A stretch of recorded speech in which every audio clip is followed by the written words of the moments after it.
Nada melhor do que começar, né, como tudo começa, né? Como que tudo acontece no nosso corpo, né? Eu sempre tenho uma frase que eu falo muito, que é: nada acontece de uma maneira aleatória. Tudo tem um para quê. Que muitas vezes o que acontece é eu não saber entender, eu não conseguir decodificar, eu não conseguir compreender o que aquele sintoma quer me dizer, para que eu possa trabalhar da melhor maneira possível com aquele ali. Né? Então a minha grande missão é mostrar para você que é possível identificar, mapear, tratar e integralizar a causa, a raiz dos sintomas e das doenças já no seu primeiro atendimento, para que a gente possa ter resultados eficazes e duradouros. Né? E não a gente ficar muitas vezes trabalhando de uma maneira paliativa. E isso é muito importante. A gente vai falar sobre o trauma. Como que tudo inicia? A gente precisa entender que nada na nossa vida ela acontece de uma maneira aleatória. Tudo tem um para quê. Né? Mas como que o meu sintoma ele começa, né, a se desenvolver? O que faz o meu corpo gerar um sintoma? O que eu vivo que faz muitas vezes eu desencadear um adoecimento, né? Desenvolver um câncer, desenvolver uma doença crônica, uma doença autoimune, né? Desenvolver uma diabetes, uma hipertensão, um estado depressivo, uma síndrome do pânico. Nada disso está acontecendo de maneira aleatória. Só que muitas vezes a gente precisa entender que a gente foi, sim, domesticado, né? E quando eu falo domesticado, não de uma maneira negativa, mas sim o nosso aprendizado ao longo de toda a nossa jornada foi muitas vezes olhar um sintoma e uma doença, né, como algo maléfico, como um mau funcionamento de uma maneira aleatória no nosso corpo. Né? A gente, dentro dos nossos estudos, né, antigamente, né, isso aí eu estou dizendo há anos atrás, há séculos atrás, né, se olhava um sintoma como apenas um mau funcionamento, apenas às vezes como um azar, apenas às vezes como uma consequência. E o grande objetivo nosso antes era suprimir aquele sintoma, é fazer aquele sintoma desaparecer, mas nunca olhar aquele sintoma como um meio de uma informação, de querer expressar uma dor, que muitas vezes estava mais interno. Isso a gente precisa entender. E isso é dentro do processo evolutivo da própria, né, da própria saúde nossa, da própria medicina. Hoje se fala muito isso, da medicina do futuro, né, é a gente integralizar o nosso corpo, a nossa mente, as nossas emoções e o nosso espírito. Né? Toda vez que a gente está querendo, né, dicotomizar, que a gente está querendo separar isso hoje em dia, a gente está andando para trás, a gente não está caminhando para frente. Então, quando a gente compreende que tudo está interligado, só que antigamente a gente não tinha os processos que a gente tem hoje de tecnologia para poder tentar mostrar, para poder tentar evidenciar. Hoje a gente já tem várias pesquisas científicas mostrando o quanto os impactos das emoções, quando elas são negativas, elas refletem no nosso corpo, levando a esse processo de adoecimento. Né? Mas hoje a gente escuta muito falar que esse teu sintoma é por estresse. Quem já ouviu isso? Quem já desenvolveu uma alergia, por exemplo, de pele, né? Ou até mesmo desenvolveu uma própria diabetes, né? Ou a própria hipertensão, ou qualquer outro sintoma e ouviu falar que era por estresse. Mas esse estresse ele não acontece de maneira aleatória. Né? Não é todo estresse que vai me gerar qualquer tipo de sintoma, não. O nosso corpo ele é muito preciso. Só que muitas vezes a gente nunca conseguiu interligar. A gente nunca, muitas vezes, aprofundou no que pode estar gerando todos esses sintomas. Enquanto o nosso foco for apenas em querer tratar um sintoma, ou ver aquele sintoma como uma sentença. Eu fui diagnosticado com hipertensão e eu vou passar com hipertensão a minha vida toda. Isso é uma sentença. Né? Eu fui diagnosticado com depressão, então eu vou ser depressivo a minha vida toda. Eu fui diagnosticado com ansiedade, com transtorno de ansiedade generalizada, e algumas pessoas veem isso como sentenças. Né? Mas por que acabam se tornando sentenças? Por que muitas vezes a gente acaba se tornando refém de medicações, né? Ou muitas vezes não conseguindo, né, ter a remissão daqueles sintomas, que é o desaparecimento daqueles sintomas, a melhora daqueles sintomas? Porque a gente está olhando apenas em querer suprimir.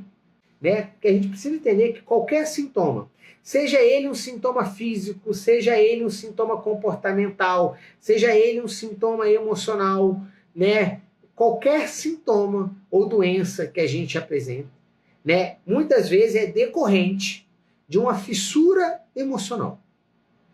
Então anota isso. Todo sintoma que você tem, né? Mesmo sintomas que muitas vezes a gente nasce com eles, né? Esses sintomas também são decorrentes, são choques de uma fissura emocional, que tem um registro ali, que teve um instante preciso para ser criado.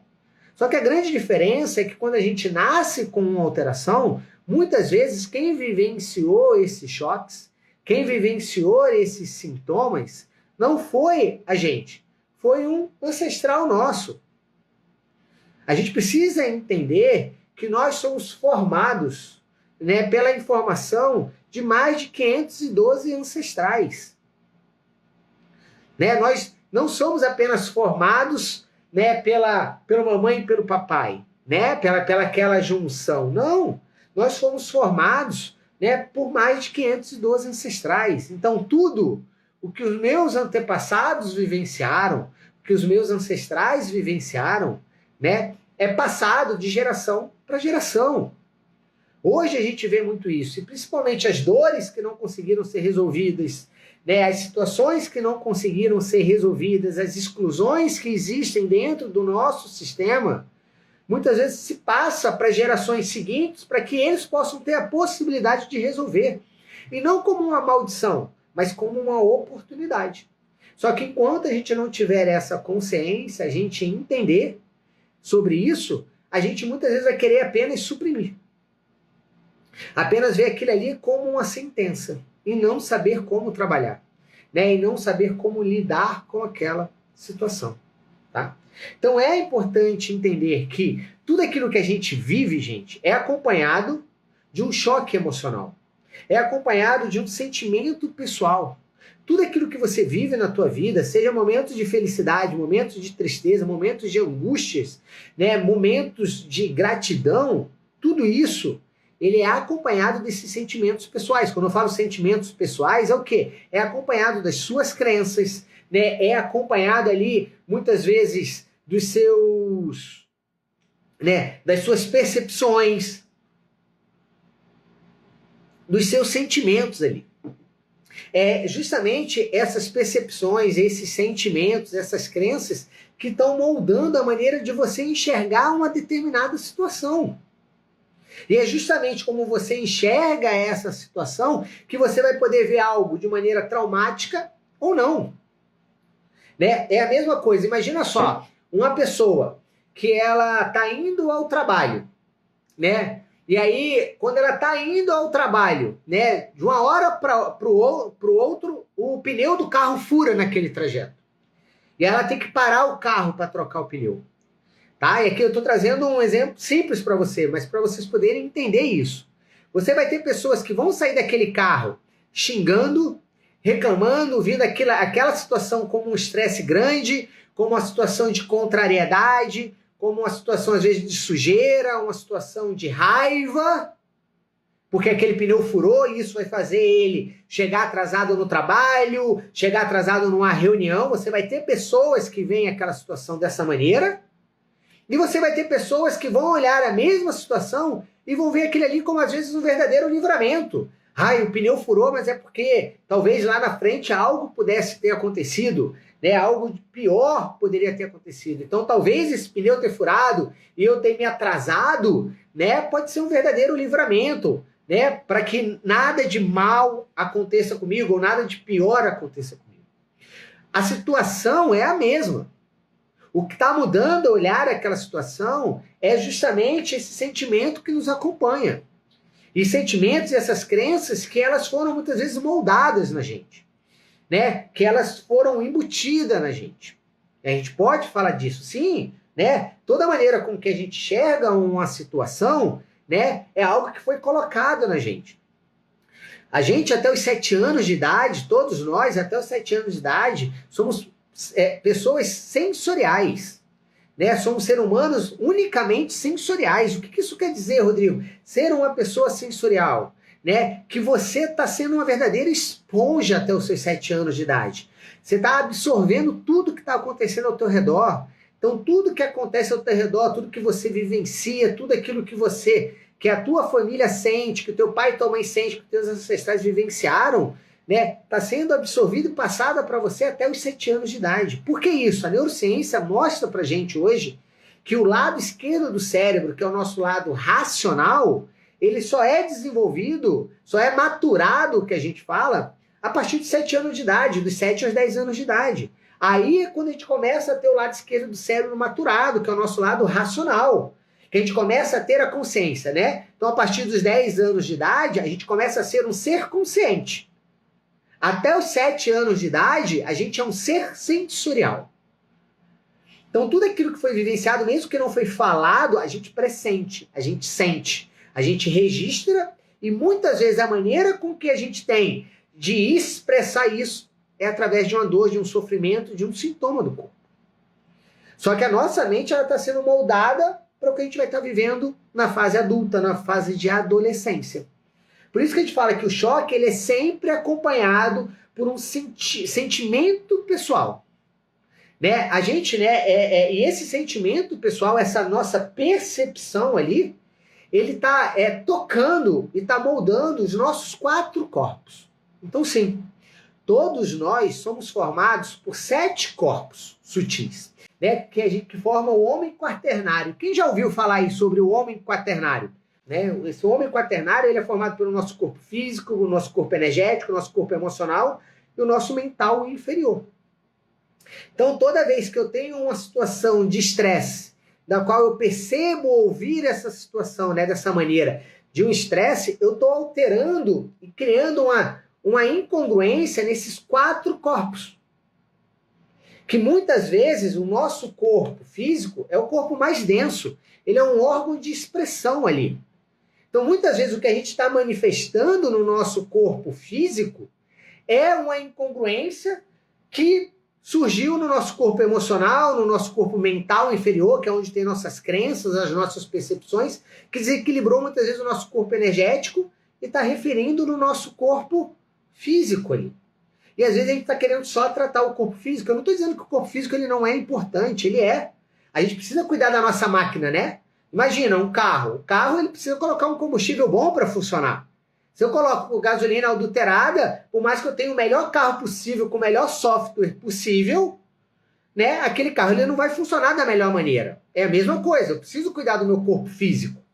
Né, que eu cuido com uma boa alimentação, com uma boa atividade física. Só que muitas vezes a gente quer tratar algo e a gente quer ajudar uma pessoa a melhorar apenas cuidando do físico. Só que cuidar só do físico e negligenciar os outros corpos é muitas vezes querer apenas, né, pegar um iceberg e cortar a ponta daquele iceberg. Né? E aí o que vai acontecer? Se eu não trabalho a base do iceberg, com o tempo aquela ponta ela vai voltar a aparecer. Tá? Então isso é muito importante a gente entender. Tá? Então isso é muito importante a gente estar compreendendo.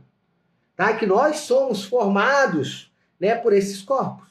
Então, a gente tem toda essa impressão ali.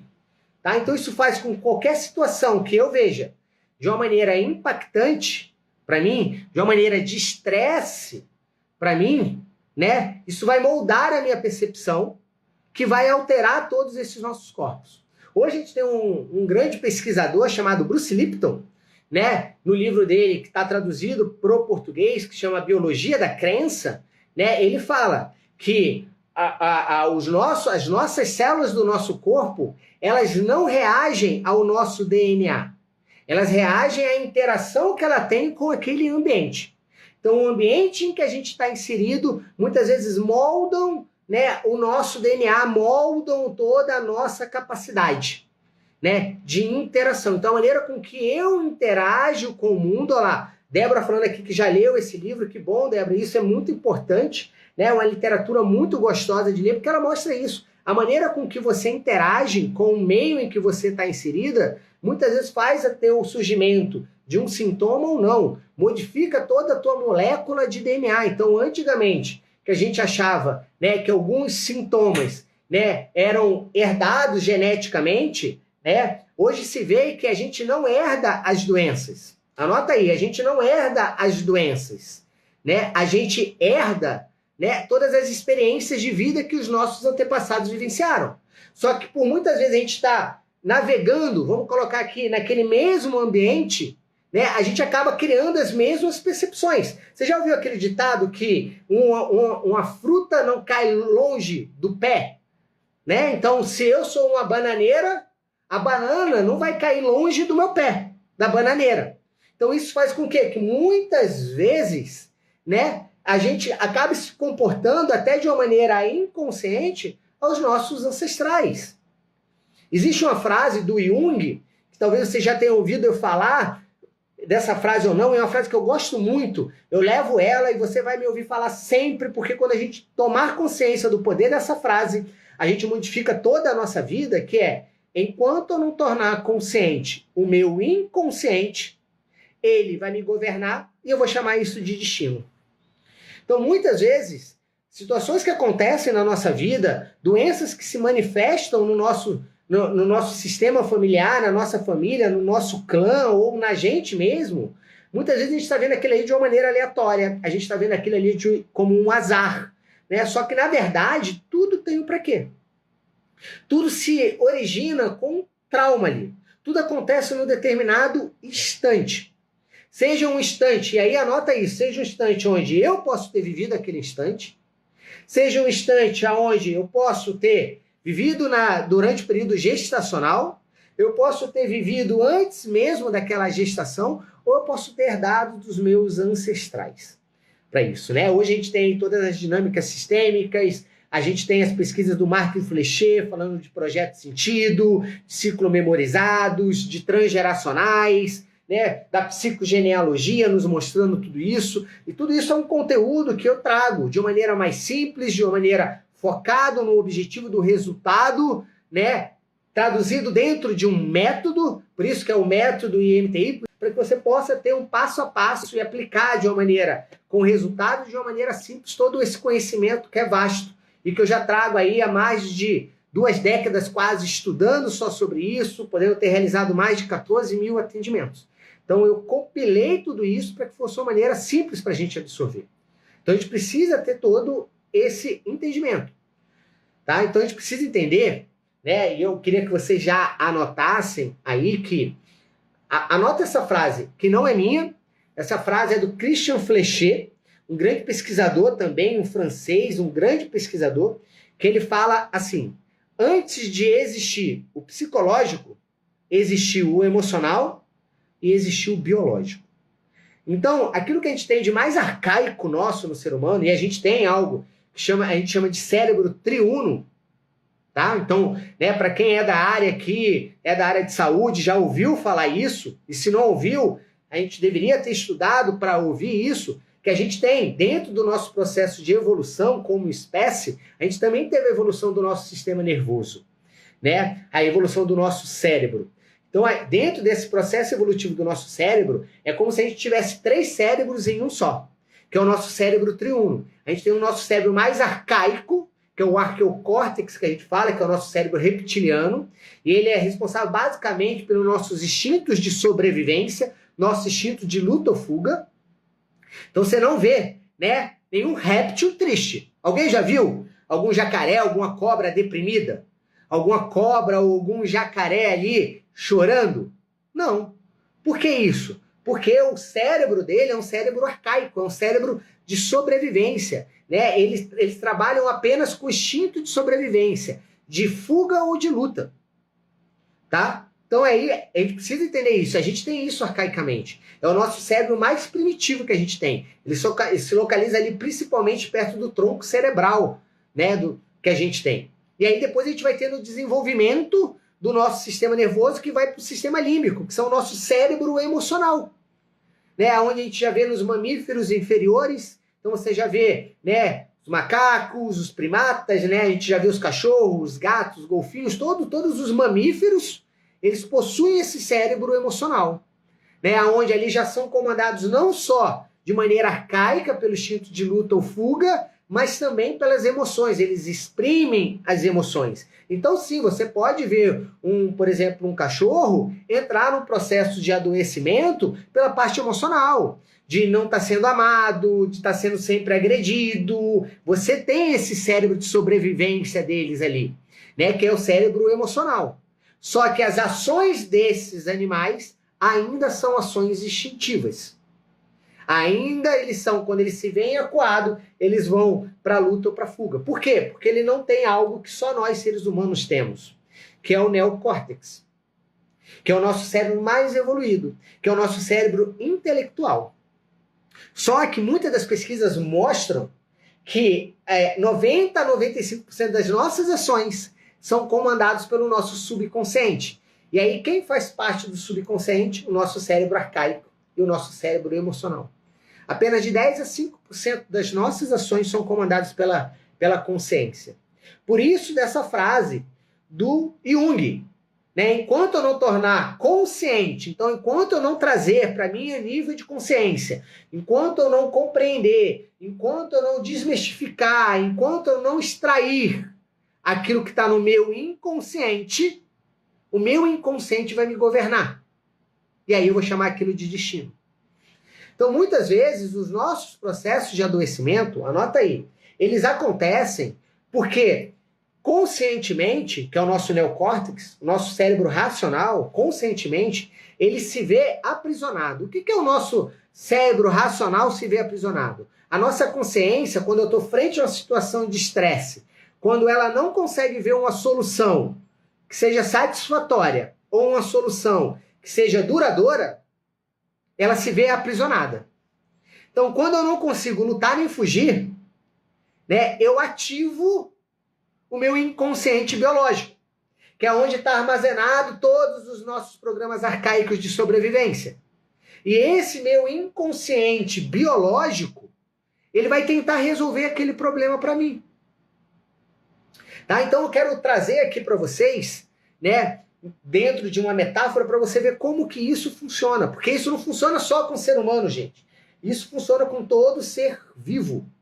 Todo ser vivo funciona dessa maneira, né? Então, olha só, imagina só uma raposa. Eu quero que vocês tenham isso em mente. Imagina só uma raposa, que uma vez por semana, essa raposa ela ia para uma fazenda, onde tinha um galinheiro, e ela ia lá e matava uma galinha uma vez por semana para ela poder se alimentar. E aquela galinha ali, né, que ela matava, dava condições para ela sobreviver, para aquela raposa sobreviver durante uma semana. Por isso que ela ia uma vez por semana lá na fazenda. Tá? E aí, num determinado momento, aquele fazendeiro decidiu mudar. Vendeu a fazenda, né, vendeu todas as galinhas e decidiu ir lá para a cidade. E aquela raposa, chegou o dia dela ir lá na fazenda para pegar uma galinha para ela se alimentar. E quando ela chega lá, ela não encontra nenhuma galinha. Ela não encontra nenhum animal que ela pudesse, né, abater, comer para sobreviver. Nesse momento, gente, nesse exato momento, que é um momento para aquela raposa traumático, né, que é um momento inesperado para aquela raposa, que ela não esperava, ela esperava chegar lá, ela já estava habituada de sempre na fazenda ter uma galinha para ela comer e sobreviver durante uma semana. Só que agora ela chega lá e não tem aquela galinha. Naquele momento, ela não consegue ver uma solução, porque não tem nenhum outro animal que ela possa caçar. E aí começa a agir o inconsciente biológico daquela raposa, que vai fazer o quê? Ela está entrando numa situação de escassez. Eu não tenho alimento, então agora eu preciso armazenar a energia. Eu preciso ter a capacidade de acumular energia. E qual é o nosso celeiro? Qual é o órgão no nosso corpo que é o nosso verdadeiro celeiro? Que ali a gente armazena, né, toda a nossa energia. É o fígado.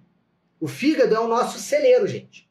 A gente armazena toda a glicose, né, que é a nossa fonte de energia mais rápida, né, na forma de glicogênio ali no fígado. O fígado ele estoca, né? Então, mesmo que você não seja da área de saúde, tá tudo bem, gente. Tá tudo bem. Só precisa entender que o fígado é o nosso celeiro ali, que ele tem a função de estocar ali. Então, o que acontece? O inconsciente biológico daquela raposa vai mandar ali uma informação. Isso é informação, gente, bioquímica. Toda vez, anota isso, toda vez que eu tenho uma situação de estresse, o meu corpo, o meu cérebro libera neurotransmissores para eu poder tentar lidar da melhor maneira com aquela situação de estresse. Então, dependendo da maneira com que eu percebo aquela situação, eu vou ter uma área cerebral ativada que vai me liberar neurotransmissores ali, bioquímicas mesmo no nosso cérebro, para eu poder lidar com aquela situação de estresse.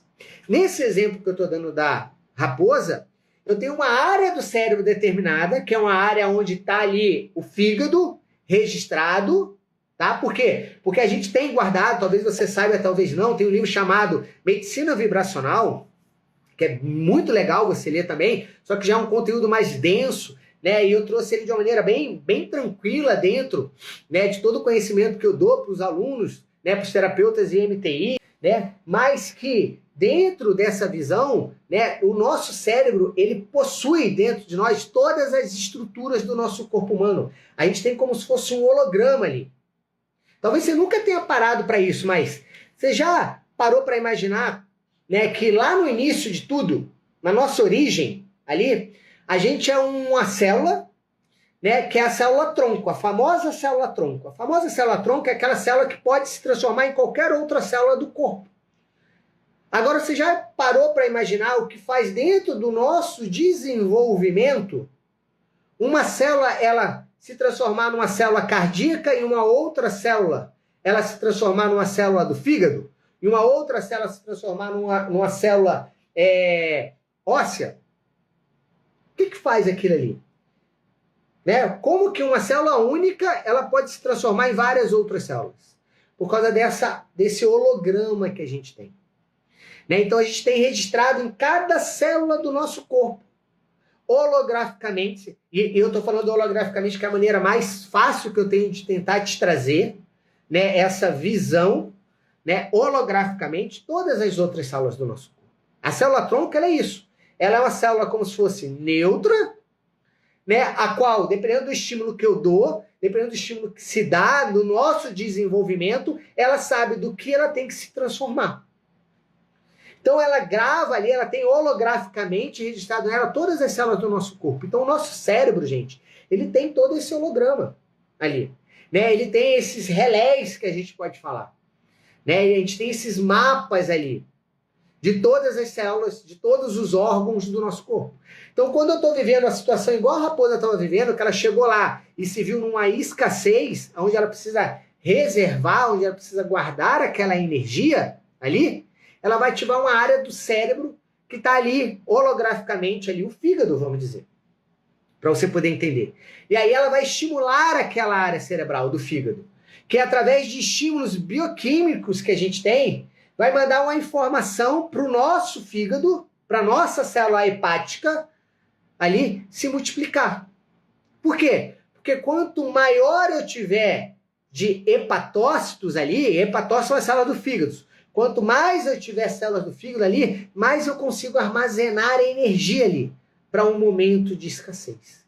E aí o que essa raposa ela vai estar criando a longo prazo ali? Se ela não achar uma solução rápida para ela, ela vai estar criando um tumor de fígado.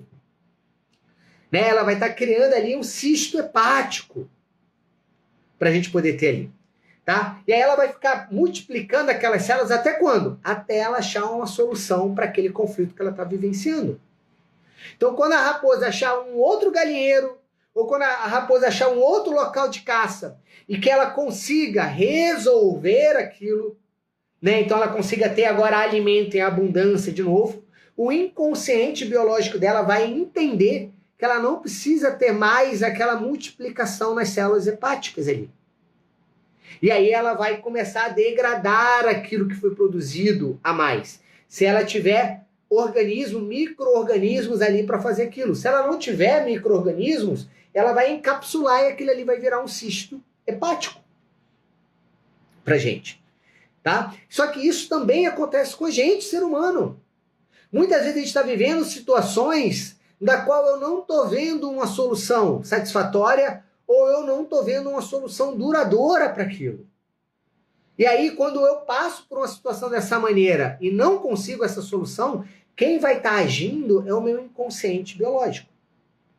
Então, o trauma que a gente fala é muitas vezes ter vivido em alguma época da nossa vida, né? Uma situação onde eu vi de maneira traumática, onde eu vi que me pegou de uma maneira inesperada, que me pegou num contrapé, né? Que muitas vezes eu vivi no isolamento. O que é eu viver aquilo no isolamento? É eu muitas vezes não poder compartilhar daquela situação, ou eu compartilho e não consigo ser compreendido, as pessoas não conseguem entender, então eu vivo aquilo ali como uma dor só minha.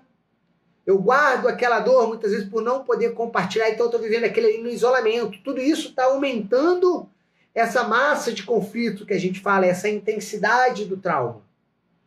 E aí o meu inconsciente biológico ele vai tentar resolver por mim. Tá? Eu lembro de uma vez, trazendo aqui para você poder entender como que o trauma acontece do início, e eu quero sempre trazer casos aqui para vocês poderem ver e terem a possibilidade de vocês também, expandirem a consciência de vocês aqui agora. Porque sim, eu sei que isso muitas vezes é olhar, né? É olhar de uma maneira diferente, é começar a quebrar paradigmas aqui. Talvez muitos aqui olham a doença como algo maléfico, sem ter uma justificativa, mas não, é importante a gente compreender isso. Então, olha só, trazendo um caso aqui, uma vez eu atendi, né, uma menina, né, na verdade ela já tinha seus 29 anos de idade, e ela chegou para mim, a queixa principal dela, a dor principal dela, é que ela apresentava sempre, né, uma rinite, uma sinusite, a poeira. Então, toda vez que ela ia para um lugar, onde aquele lugar tinha poeira, né, ou tinha um cheiro de mofo ali, ela entrava com crise de rinite, de ter que tomar sempre anti-histamínico, antialérgico, né? E ela disse para mim que já passou por várias situações chatas, né? De chegar num determinado local, viajar com uma turma de amigos, viajar às vezes até com um namorado, né? Ela era noiva na época, com um noivo, e chegar num lugar e não conseguir aproveitar, porque ela entrava nessa crise alérgica dela e tinha que ficar à base de histamínico, e algumas vezes ela teve que até ir embora do local e deixou de ter aquela convivência. E ela já tinha feito algumas outras, né, alguns outros tratamentos, né, focando aonde o tratamento, gente? Eu não estou aqui para falar se é tratamento ruim ou bom, não, mas para expandir a tua consciência e entender que a gente pode ir além. Mas o foco dos tratamentos que ela fazia, né, que era a base de vacinas e tal, estava querendo focar só suprimir o sintoma da rinite e não entender a causa. Anota isso, todo sintoma ele carrega uma informação. Ela não está acontecendo de maneira aleatória na tua vida. Ela está carregando uma informação. Ela está querendo te dizer algo, tá? E isso é muito importante você entender. Que ela está querendo carregar algo para você. Tá? Ela está querendo te informar algo. E a gente precisa entender essa causa. Então, no caso dela, ela veio e aí a gente sabe, né? Quem é um terapeuta IMT já sabe. Primeiro, o I é do identificar. Então, o que é uma rinite, né? O que a sinusite ela traz de informação para gente? Aquela pessoa, quando entra em contato com a poeira é um trilho do conflito que a gente fala, né? Ela está querendo farejar um perigo. Então, todo mundo que tem uma rinite, que tem uma sinusite, olhando por esse prisma emocional, para que a gente possa chegar lá na causa raiz, eu não queira só tratar o sintoma, tá? O que está lá despertando aquela rinite, aquela sinusite, é alguma situação onde eu estou tentando farejar um perigo, né? Tentando antecipar ou pressentir uma situação que eu já vivi de ameaça na minha vida, ou que eu percebi como uma ameaça na minha vida. Só para vocês entenderem, gente, toda vez que eu estou numa situação onde eu estou tentando farejar esse perigo, eu estou dando uma informação bioquímica para o meu corpo, que vai lá a nível da mucosa nasal, tá? E vai estimular aquela mucosa nasal, né? A tentar estimular os receptores a farejar melhor aquele perigo. Por quê? Porque o nosso olfato na natureza... Para que serve o olfato na natureza, gente? Para que serve o olfato de um animal na natureza? Para ele pressentir uma ameaça. É porque o nosso olfato, como a gente desenvolveu outros estímulos e desenvolveu o nosso neocórtex, o nosso olfato, ele atrofiou. Mas o olfato dos animais na natureza, eles sentem para pressentir o perigo, para saber se uma parceira ela está pronta, né, para copular ali ou não, para reproduzir ou não, para saber se aquele território tem algum dono ou não. É porque o nosso olfato do ser humano, ele está arcaico. A gente não precisa mais dele dessa maneira primitiva para saber se a gente vai estar em perigo ou não. Mas isso não quer dizer que a gente não carregue esse programa arcaico de sobrevivência. Tá? Então, toda vez que ela entrava numa crise de rinite, é porque ela estava tentando farejar o perigo. Então, a poeira e o mofo relembrava o inconsciente biológico dela quando ela entrava em contato com a poeira ou com o mofo através do olfato, de sentir aquele cheiro, ela estimulava o inconsciente biológico dela a se preparar para algo ameaçador. Então, ela começava a querer farejar aquele perigo. E aí, quando eu fui para a segunda parte do método, que é o mapear, eu fui colher dentro da história de vida dela qual foi o primeiro momento em que ela viveu uma situação traumática e inesperada, como eu estou trazendo aqui para vocês, que pegou ela de uma maneira no contrapé, onde ela estava ali em contato com a poeira e que ela não esperava aquilo. E ela relembrou quando ela tinha de 6 para 7 anos de idade, ela estava ajudando a mãe dela a fazer a faxina da casa. Então ela estava lá, estava fazendo a faxina da casa. E quando a gente faz faxina da casa é o quê? Tirar pó dos móveis. Essa era a função dela quando criança, né? Passar o pano nos móveis para tirar o pó do móvel. Então ela estava em contato direto com o quê? Com a poeira ali. Então ela estava ali passando pó no móvel e ela foi passar numa prateleira e deixou cair um vaso. E o vaso quebrou. E aí, quando a mãe dela ouviu que o vaso quebrou, a mãe dela entrou pela sala, gritando com ela, falando, você não faz nada direito, eu vou te matar, esse vaso era da sua avó, que deu para mim, era de herança de família. Gente, uma criança de 6 para 7 anos não estava esperando aquela reação da mãe. Aquela reação da mãe de maneira agressiva, gritando, pegou ela de uma maneira inesperada, ela ficou congelada naquilo ali. A gente chama isso dessa fissura emocional, desse ponto de tensão ali que ela teve. Ela não estava esperando receber aquilo, receber aquela bronca, aquela ameaça à sobrevivência dela, né? Eu vou te matar, esse vaso era da sua avó. Ela não estava esperando aquilo. E aquilo ali entrou, aquela fissura gravou ali no inconsciente dela. Então, toda vez que ela entra em contato com poeira, toda vez que ela entra em contato com mofo ali, o inconsciente biológico dela entra em alerta. Entra nessa situação de estresse, aonde ela fica esperando inconscientemente a mãe dela chegar para gritar com ela, ou chegar a alguma situação de que alguém vai gritar, de que ela vai se sentir ameaçada. Só que, gente, várias hoje pesquisas mostram, um outro livro que fala muito disso, do Dr. Joe Dispenza, né? Ele fala que quando a gente tem essa fissura emocional, quando a gente tem esse trauma emocional, né? Muitas vezes a gente cria um circuito neurológico de proteção e que nos deixa preso nisso, nos aprisiona. Então, enquanto eu não tomar consciência, enquanto ela não tomou consciência de que aquele evento aconteceu quando ela tinha 6 a 7 anos de idade, que hoje ela tinha 29 anos, que ela já não está mais vivendo aquela ameaça, que não é a poeira nem o mofo que causa a rinite dela, e sim que a poeira e o mofo foram gravados no inconsciente dela como alertas, como alarme. Sabe sensor de movimento da casa? Que ele dispara quando entra um invasor? O teu inconsciente biológico, ele está criando todos esses sensores ao longo de toda a nossa existência. Então, muitas vezes, quando a gente entra em contato com alguns elementos, né, eu posso ter gravados esses elementos no meu inconsciente biológico como ameaças. Isso pode ser com alimentação, isso pode ser com odor, com cheiro, isso pode ser com algo que entrou em contato com a minha pele, isso pode ser algo que entrou em contato com a minha audição, com os meus olhos. Então, só para você entender, o nosso inconsciente biológico, ele usa os nossos 5 sentidos para gravar a maior quantidade de informação possíveis, para criarem como se fossem esses sensores. Quando eu entro em contato, né, eu esbarro nele, entra o alerta, que era o que acontecia com ela. Quando ela entrava em contato com a poeira e com o mofo, ela ativava esse alerta e que produzia aquela crise de rinite dela. Então, enquanto ela não tornou consciente o que estava no inconsciente dela, que era essa situação traumática, que aquilo ali já mudou, que ela já não vive mais aquilo ali, ela não saía desse trilho. É como se eu tivesse, né, com o celular, e aí eu não desligasse aquele aplicativo, eu apenas, né, suprimisse ele.